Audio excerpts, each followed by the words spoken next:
दैत्य रक्तबिज ने कठोर तप के बल पर वर पाया था कि अगर उसके खून की एक बूंद भी धरती पर गिरेगी तो उससे अनेक दैत्य पैदा हो जाएंगे। उसने अपनी शक्तियों का प्रयोग निर्दोष लोगों पर करना शुरू कर दिया। धीरे धीरे उसने अपना आतंक तीनों लोकों पर मचा दिया। देवताओं ने उसे युद्ध के लिए ललकारा। भयंकर युद्ध का आगाज हुआ।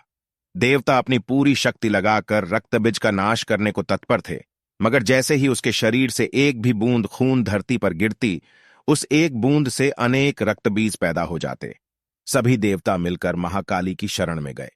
मां काली असल में सुंदरी रूप भगवती दुर्गा का काला और डरावना रूप है, जिनकी उत्पत्ति राक्षसों को मारने के लिए ही हुई थी। महाकाली ने देवताओं की रक्षा के लिए विकराल रूप धारण कर युद्ध भूमि में प्रवेश किया। महाकाली ने राक्षसों का वध करना आरंभ किया, लेकिन रक्तबीज के खून की एक भी बूंद धरती पर गिरती तो उससे अनेक दानवों का जन्म हो जाता, जिससे युद्ध भूमि में दैत्यों की संख्या बढ़ने लगी। तब मां ने अपनी जिह्वा का विस्तार किया।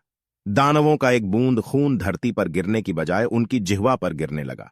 वह लाशों के ढेर लगाती गई और उनका खून पीने लगी। इस तरह महाकाली ने रक्तबीज का वध किया, लेकिन तब तक महाकाली का गुस्सा इतना विकराल रूप ले चुका था कि उनको शांत करना जरूरी था, मगर हर कोई उनके समीप जाने से भी डर रहा था। सभी देवता भगवान शिव के पास गए और महाकाली को शांत करने के लिए प्रार्थना करने लगे। भगवान शिव ने उन्हें बहुत प्रकार से शांत करने की कोशिश करी। जब सभी प्रयास विफल हो गए तो वह उनके मार्ग में लेट गए। जब उनके चरण भगवान शिव पर पड़े तो वह एकदम से ठिठक गई। उनका क्रोध शांत हो गया।